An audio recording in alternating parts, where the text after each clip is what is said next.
At the high school reunion, my fiancé's ex-boyfriend, Julian Cross, had returned to the States. All night, his gaze barely drifted from my fiancée, Elena Vance. His look was deep, affectionate, almost obsessive, sparking whispers among our former classmates. 8 years later, and they still look like the perfect power couple. The impact of the one that got away is like a nuclear bomb. Some opportunist just swooped in and tore those soulmates apart. You don't know until you compare. The difference between the genuine article and the knockoff is staggering. At that moment, my wife, Elena, CEO of a publicly traded conglomerate, was eating her dinner calmly, as if the gossip swirling around the room had nothing to do with her. I poked her gently and smiled. "Honey, I don't think our classmates realize who your actual husband is." Elena looked up, but her eyes went straight to Julian.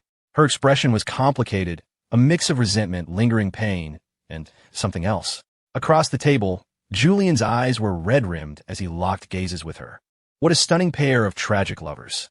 My heart felt like it had been carved out with a knife. Elena and I had gone to the same university after high school. She was the one who pursued me. Elena and Julian had been sweethearts in high school, but Julian broke up with her right after graduation to study abroad. I was the one who helped her through her darkest depression. 2 months later, she confessed her feelings to me. Initially, I didn't love her. I just liked her enough and felt a duty to help a fellow student in a strange city. So I agreed. I remember how she smiled like a little girl then, telling me, I finally got what I wished for, and I became the man walking by her side. Over 4 years of college, I fell in love with her. Back then, our romance was the talk of the campus, the envy of everyone. 4 or 5 years post-graduation, we fought side by side in the business world and were inseparable in our personal lives. Yet now, watching them stare at each other, I began to doubt everything about the last 5 years. Their silence lasted a suffocating 20 seconds. The entire private room went deathly quiet, everyone's eyes glued to us. Just as I was about to snap, Elena let out a laugh. She spoke in a leisurely tone, not loud, but clear enough for everyone to hear. Aside for Julian, I assume everyone sitting here actually came to celebrate my wedding to Caleb, right? It was a breezy comment, but it made a lot of faces turn red. Julian hadn't expected Elena to humiliate him in front of everyone after so many years. Embarrassment? Shame? Disbelief flickered across his face. Moments later, he left the room without a word. Elena turned to me with a smile, her eyes filled only with gentle affection. "Honey, were you jealous just now?" She pouted slightly. "Do you not trust me? Or do you just have no confidence in yourself?" Her teasing tone made the previous tension seem like nothing. Looking into her loving eyes, I felt a wave of relief. Suddenly, I felt guilty for letting my trust in her waver. While I was still lost in thought, crash! Elena smashed her ceramic bowl onto the table. Shards flew everywhere, cutting a few people who couldn't dodge in time. Did I give you all too much credit? Running your mouths about my husband? The faces of the loudest gossipers turned pale. "Ms. Vance, we were just..." Elena cut them off. "I don't give a damn about your explanations. You know you screwed up, so why aren't you apologizing?" Was this the gentle, soft-spoken Elena I knew? In all our years, I'd never heard her curse. Even when furious at the company, she never dropped an F-bomb. Her voice was cold, devoid of warmth, brooking no argument. Seeing this, my gaze turned icy as I looked at the crowd. They were genuinely scared. One by one, they stood up, raising their glasses with trembling hands, bowing and scraping to apologize to me. Elena wrapped her arm around my waist and planted a fierce kiss on my lips. "How was that?" I kissed her back. "Hot as hell." Elena blushed instantly and punched my chest lightly. "You're annoying." Her actions had saved my face completely, cementing my status. I usually hated reunions and never attended them. If Elena hadn't wanted to see old friends and check if anyone needed a helping hand, we wouldn't have come. I never expected this outcome. Because of the incident, the mood was killed and everyone dispersed quickly. On the drive home, we sat in the back of the town car, cuddling. Our family always said we were like conjoined twins whenever we weren't working. Screech. Crunch. A sudden, violent braking threw us forward. The inertia was massive, but thankfully we were buckled in. My reflexes were always fast. In that split second, I shielded Elena. My head slammed hard into the front seat, then whipped back. My mind went blank for a second, and the impact sent a dull, indescribable pain through my internal organs. Cold sweat broke out instantly, not just from the hit, but from fear for Elena. "Caleb, are you okay?" Seeing my pain, Elena asked frantically. "I'm fine. Just give me a second," I managed to say, then turned to the driver. Riley, what happened? Our driver was a woman, my younger cousin, Riley Sterling. Don't underestimate her. She was ex-Special Forces, medically discharged after seeing real combat. She insisted on being my driver at a family gathering, claiming her gender was a camouflage that let her better protect weak little me. Which was ironic, since my family, the Sterlings, is a martial family with a lineage of combat training. I might keep a low profile, but I was actually the most skilled in the family's combative arts of my generation. Ancestor after ancestor, regardless of gender, we trained from childhood. Caleb, it's Julian, Riley said, her voice tight. Head-to-head with us was a BMW 740. If Riley hadn't reacted so fast at that speed, people in both cars would be dead or crippled. I frowned, wondering what Julian's objective was. Elena frowned too, her eyes locked coldly on the car opposite us. But then I saw a pained, conflicted expression on her face, and the anxiety from the reunion crept back into my heart. Was she worried about Julian? Was the fact that she didn't get out to check on him only because I was here? Why that conflicted look? Was it heartache, concern, or fear that I would retaliate? The questions flooded my mind. My heart grew heavy, my expression serious. Why are you assuming the worst again? She pinched my cheek playfully. I never realized, Sterling was such a jealous pot. Her words stunned me, right? Why was I so tense today? Was I really just jealous? Because of Julian? The first love? The ex? The one who got away? That was bullshit. I was the one with the ring. I was the legitimate partner. Honey, should I have Riley go handle him? Or should we just call the cops? Damn, her thought process threw me off again. Seeing her so open and unbothered, I sighed. You should decide. I think you need to get out, go check on him, and make things clear.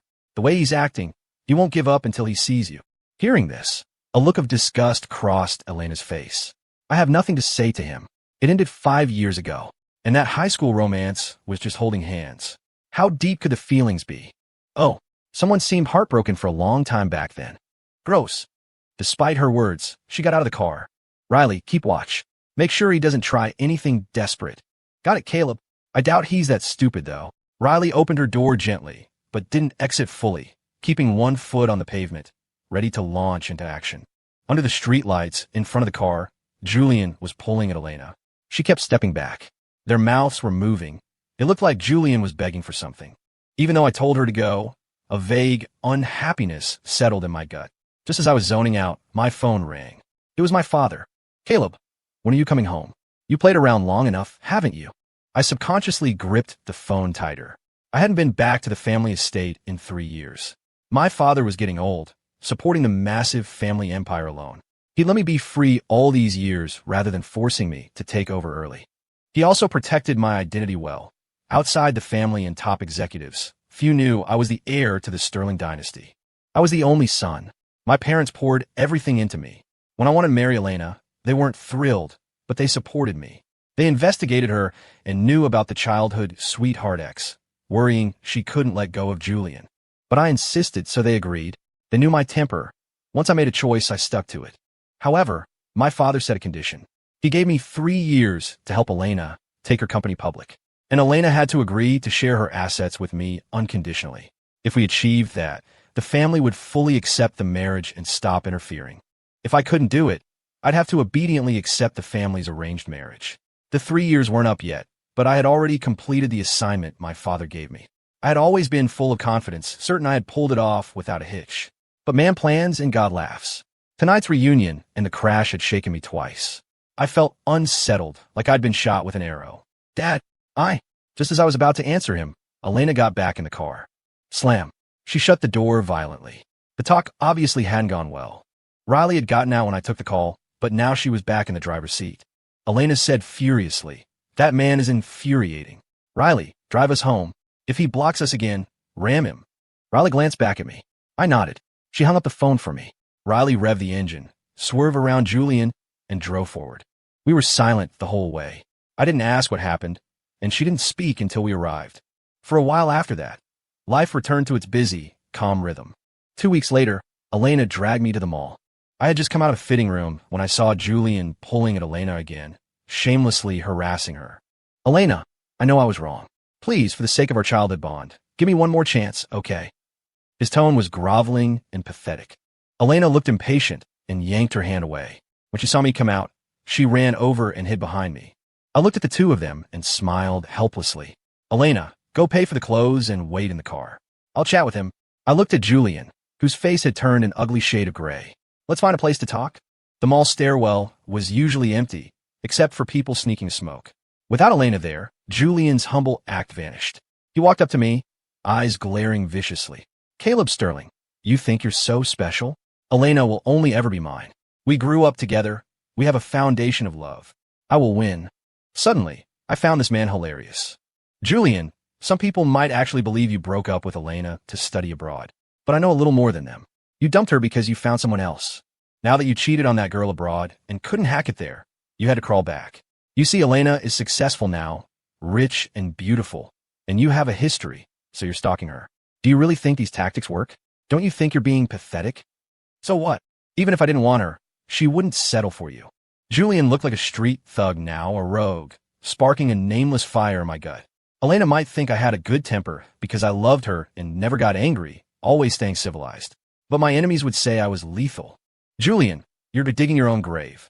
I didn't hold back, engaging in a war of words. The smokers nearby were already starting to watch the drama. I decided I didn't want to waste time with this trash. It was better to go back and hold Elena. I turned to leave. Suddenly, thud. He grunted and, with a comical motion, threw himself against the wall. He slid down slowly, his face scraped up and bleeding from the rough friction against the concrete. It happened so fast. The bystanders swarmed over. Julian was rolling on the ground, clutching his face in agony, pulling a move straight out of professional soccer. I didn't want to be a homewrecker. I didn't want to ruin your marriage. It hurts. Please, don't hit me anymore. Because my back had blocked the view of the crowd when I turned, his painful accusation, combined with the blood on his face, instantly won their sympathy. Everyone turned to look at me, some with disdain, some with confusion, some just enjoying the show. You readers tell me, is this funny or what? Using self-harm to frame me. TSK, TSK, TSK. Another guy who can't control his wife, taking his anger out on others. He said he wasn't trying to start trouble. Did have to beat him that hard. Probably a psycho control freak who can't handle his wife talking to another man. Save your breath. I saw it. The guy walked away, and the other dude slammed himself into the wall. Poor kid. Sigh. Out of a dozen people, one or two actually saw the truth and spoke up for me. But what use was that? I was genuinely pissed now. I already found him annoying, and now this? My rage was boiling over. I was about to actually hit him when I saw Elena running toward us. Seeing her, I unclenched my fist. Elena, I tried to explain, but she cut me off. Caleb, I told you the only person I love in this life is you. Why won't you trust me? You said you just talked to him, so why did you get physical? You hurt him this badly. What the hell? I was defenseless, staring at her blankly.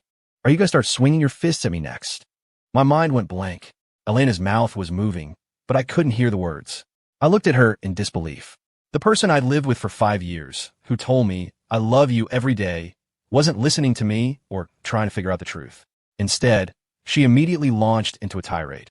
I wasn't some tragic martyr. Recovering, I looked coldly at the two clowns performing in front of me.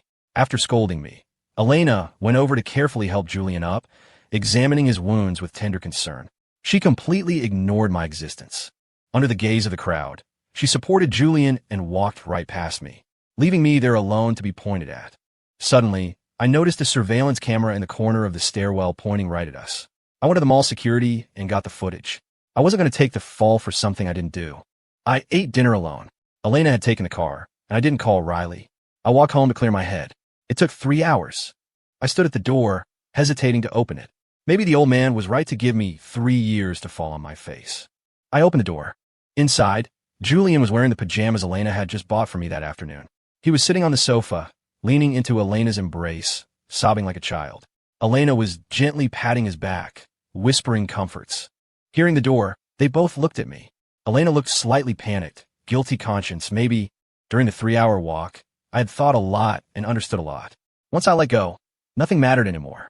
Caleb, I looked at her, waiting to see what she would say. Julian got blood on his clothes, so I washed them. He's wearing yours for now.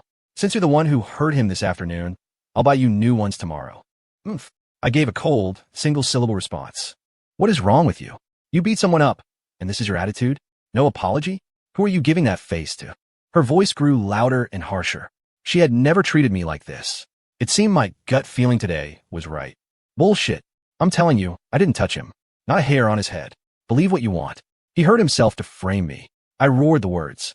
In all our years together, it was the first time I'd raised my voice like that. My eyes were stinging with tears. She had disappointed me so deeply.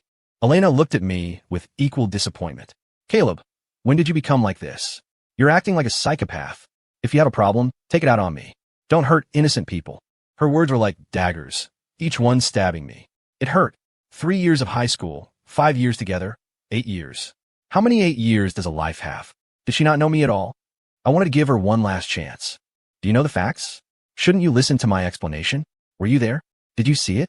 You come in, curse me out, and sentence me immediately. Isn't what I said the truth?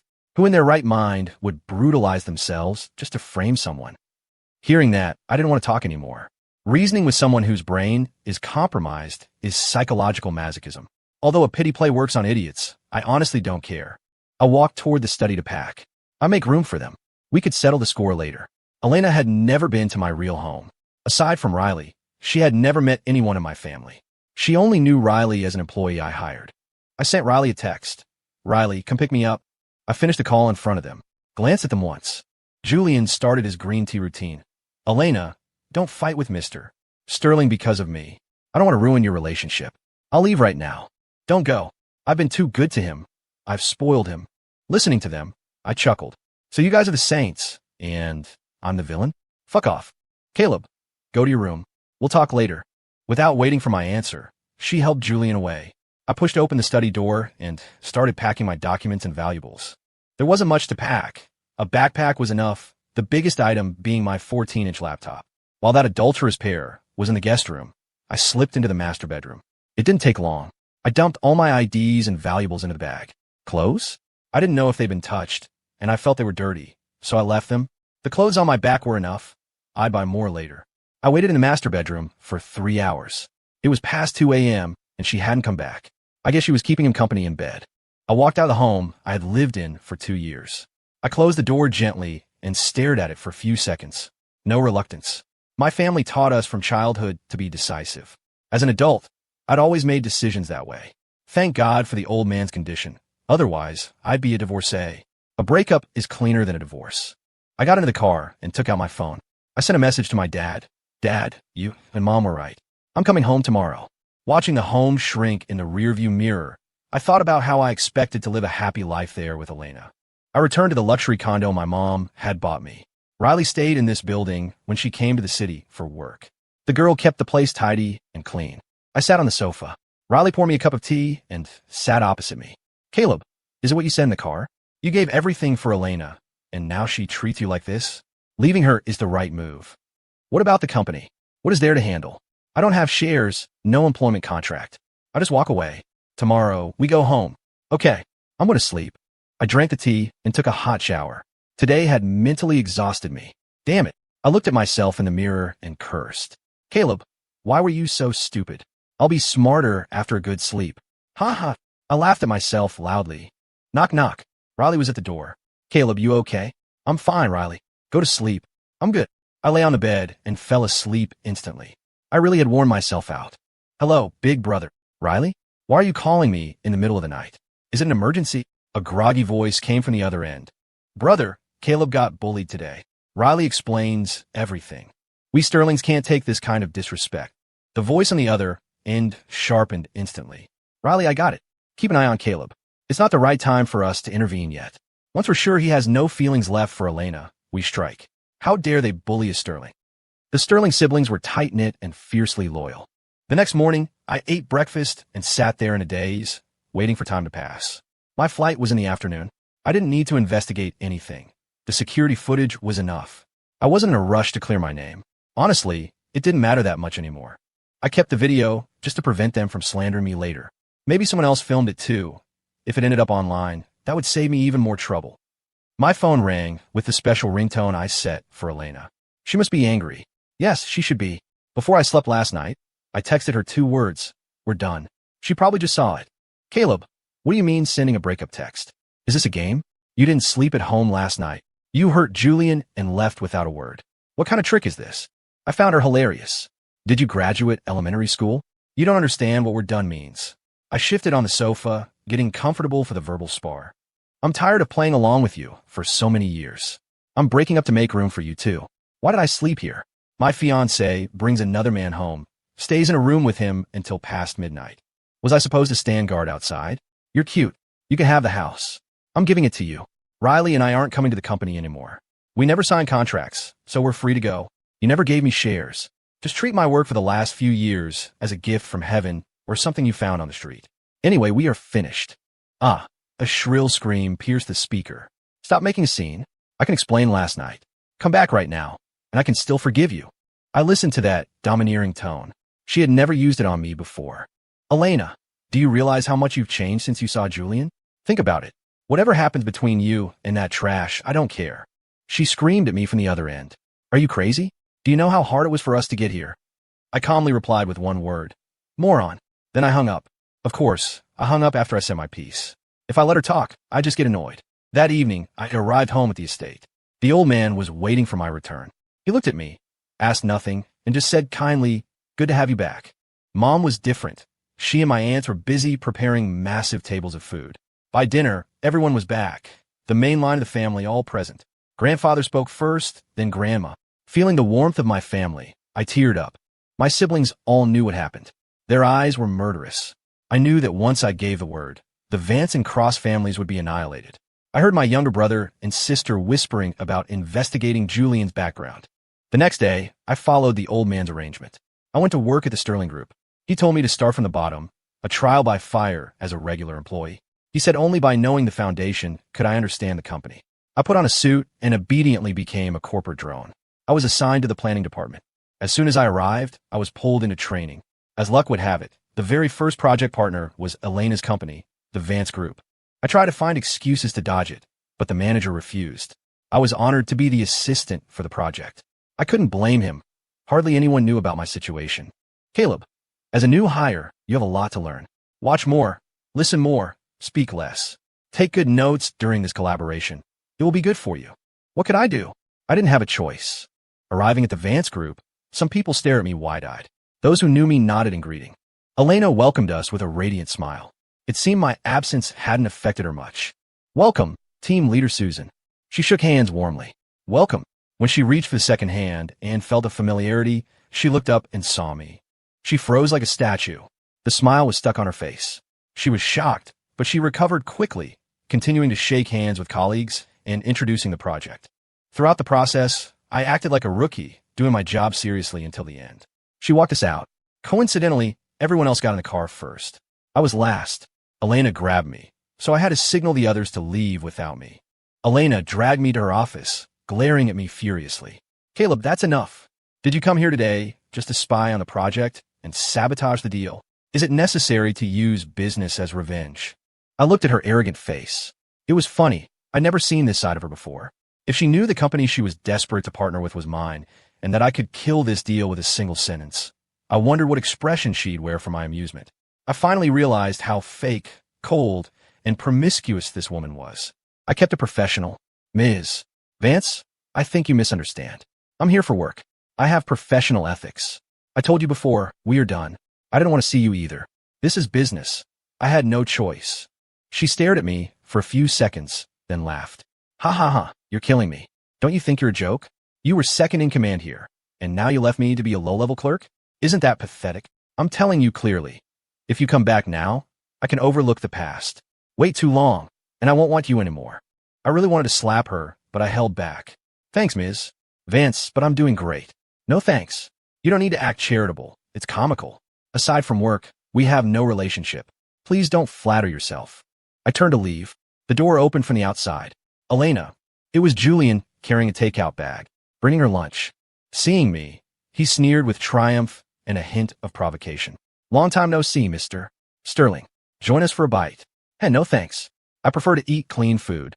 I implied they were dirty. Elena's face went black. She pulled Julian close, hugging him tight. She turned her head to me. Caleb, you act like an incompetent, bitter housewife. You should learn from Julian. You really can't compare to him. Was she trying to provoke me? When I loved you, you could control my emotions. Now that I don't, you're like dog shit on the sidewalk. I just step around you. Seeing no reaction from me, she dragged Julian away. I left immediately. This was the third time she tried to humiliate me for Julian. Just wait. You're going to suffer, and I hope you don't come begging. I returned to the company and went straight to the chairman's office to find the old man. Dad, I need some firepower. The old man looked at me, questioning. I explained that back in my freshman year, I had started an investment firm called Apex Capital with a few classmates. For years, because of the 3-year target, I stayed by Elena's side to help her. I handled the general direction, while my classmates ran operations. I introduced my company to my father. It wasn't public, but its strength was double that of the Vance Group. I asked my father for some decision-making power within the Sterling Group. He also gave me a significant amount of capital. I instructed Jasmine King, the president of Apex Capital, to approach Elena for financing. I knew she needed huge fund for the collaboration with Sterling Group. Her company's cash flow wasn't enough. It was the perfect time to send Jasmine in and dig a pit. A month later, Jasmine told me the contract was live. Apex Capital invested $2 billion into Vance Group. The condition: Elena must double the company's value within 3 years. If not, her shares in the Vance Group would transfer to Apex. Elena had secured the Sterling partnership. As long as that project went well, doubling assets wouldn't be a problem. It seemed like an easy win to meet the Valuation Adjustment Mechanism (VM) agreement. Elena hesitated, but eventually agreed after a shareholder meeting. They saw it as an opportunity. The only risk was the Sterling partnership, and they assessed that risk as low. Luckily, I had kept a card on my sleeve and never told Elena about Apex Capital. Otherwise, where would I find such a perfect knife? I prepared methodically. I don't know where Elena heard about the agreement between me and my dad, but she started calling incessantly. I finally picked up, annoyed. Caleb, you're impressive. You hit it so well. What did I hide? I just found out about your deal with your father. You used me as a bargaining chip? Did you ever love me all those years? Her tone softened. Did you love me? Can't you feel it? What do you mean? Two-timing? I'm not into threesomes. State your business. I really regret being with you. I should have waited for Julian. You can't compare to him. Oh, I never try to compare. He's not worthy. I hung up. It felt good to hang up on her first. Through this training period, my father gradually handed over power to me, and I took the seat of president. I was in a high position, but I remained low-key. Nearly a year after the breakup, I followed my family's arrangement to marry Sophia Hart, the daughter of another powerful dynasty, the Zheng family. It wasn't entirely a cold political marriage. Sophia was smart and beautiful. It was love at first sight for me. As we got to know each other, it turned out she liked me too. A mutual attraction. Within 2 months, we got our marriage license, skipping the engagement. We invited both sets of parents to dinner at a hotel. Only when they met did they realize we had brought the elders together. They had their suspicions, but they never guessed the truth. When we walked in hand and slapped the marriage certificate on the table, everyone was dumbfounded. After a long pause, applause erupted. The cheers of our generation filled the room. Our parents cried tears of joy. It was rare for everyone to be together. We took a family photo, just the direct lineage, a few dozen people. I told my wife about my past. It broke her heart. We didn't publicize the marriage loudly, but the inner circles knew. During this time, I got a call from Elena. Aside from bragging, she wanted me to come back and be her corporate slave. We met again to negotiate the second half of the project. This time, she didn't expect me to show up as the president of Sterling Group. The welcome ceremony was far grander than before. Seeing the scene, I wanted to have some fun. I told the negotiation team that the president was my wife, Sophia, and I would appear as her assistant. Halfway through the meeting, we broke for lunch. While I was outside getting fresh air, Elena walked up to me, unable to suppress her grin. Do you regret leaving me? After this deal, Vance Group will be in the Fortune 500. You already finished your agreement with your dad, so why leave me? Just apologize and come back, and I'll forgive you. Looking at her smug face, I gave a sincere smile. First, congratulations, Ms. Vance. Second, I wish you and that trash eternal happiness. May you live together and die in the same grave so you don't plague anyone else. I walked into the private dining room. She stood there stunned, unable to react. She probably thought her success would make me change my mind. She never imagined I was already married, and even if I wasn't, I wouldn't touch her again. Being married to her meant constantly checking for a green hat. Terrifying. She thought Vance Group's success was due to her ability. If I hadn't been there, would those major clients have worked with her? Since I left, no one was there to check her. She became risky and arrogant. The afternoon negotiation went smoothly. Playing on her recklessness, I gave her a bigger piece of the cake. She expanded the Vance operation several times over instantly. On the surface, it looked beautiful, stock prices hitting the limit daily. But the foundation was shaking and the debt ratio was skyrocketing. She was walking step by step into the abyss I designed. Novels where people go bankrupt in minutes are fake. This takes time. 1 year later, Elena's company had expanded to an unprecedented peak, which was also the start of the collapse. Elena and Julian were getting engaged. They specifically invited me. On the night of the engagement party, my wife and I attended together. I also saw my older brother and the others there, which confused me. Since when did they interact with the Vances? Elena and Julian were like proud swans, heads held high, moving through the crowd. Julian walked up to me with the air of a master, showing off Elena's engagement gift. Caleb, what do you think of the car? A multi-million-dollar sports car, a gift from Elena. Heh, show off. A classic nouveau riche move. I raised my glass sincerely. Congratulations. My polite smile made him feel like he punched cotton. Julian stared at me in disbelief. He thought he could trigger me, make me explode, and embarrass myself. The party was lively, mostly business people, feeling a bit like a trade show. Elena, as the host and star, went on stage to speak, radiating success. The usual 3 things: introductions, thanks, and painting a picture of the future. The guests applauded politely. Then she invited Jasmine King to the stage. As the biggest investor and representative of the largest shareholder besides Elena, Jasmine took the mic. Applause. Everyone expected congratulations. Unexpectedly, Jasmine walked up and plugged in a USB drive. It played on the big screen. The content: evidence of Vance Group's financial fraud. Every embezzled fund transaction was displayed clearly. Ironclad proof. Then a man walked up with a folder. I am Carter Brooks, legal counsel for Apex Capital. Due to Ms. Elena Vance's misappropriation of funds and financial fabrication, violating the investment agreement and constituting fraud for the contract, Ms. Vance's shares now belong to Apex Capital. Please transfer the shares immediately. The trap had sprung.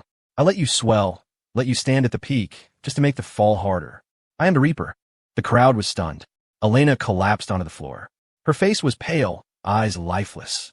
This was supposed to be the highlight of her life. She never imagined it would be her own sentencing hearing. She gathered her strength and screamed, "This is fake. You forged this. You're committing a crime." Her pathetic state was captured by reporters and phones. Tomorrow, she'd be a laughingstock. A group of officers in blue uniforms pushed through the doors, walking toward Elena. Ms. Vance, we're old acquaintances. You know why we're here. Please come with us. As a prominent local business, tax and commerce bureaus usually treated her with respect. But now, Elena swayed like a drunkard. When Jasmine released the evidence, all her strength vanished. Just then, my older brother walked onto the stage and spoke into the mic. Excuse me, everyone, listen to me for a moment. The room went silent. I have some data for you to see as well. He waved his hand, and a professional woman played the content. Julian, seeing the first item, collapsed on the floor, muttering, "Impossible. This is impossible." The audience realized Julian was finished too. But the Cross family was big. Maybe they could survive. Next, people from the Sterling family took the stage one by one, targeting the Vance and Cross family enterprises. A family isn't just one company. It's a network. But the Sterlings were different. On the surface, we had one group. In reality, every direct descendant controlled a massive corporate entity. Bodies were practically littering the floor of the venue. I didn't expect my brother and the others to join the slaughter. Facing 7 or 8 behemoths, the Vance and Cross families had no chance. Finally, a stunning beauty stood on stage. Ms. Vance, do you know what you missed out on? I knew that tone. Something big was coming. You can't guess, right?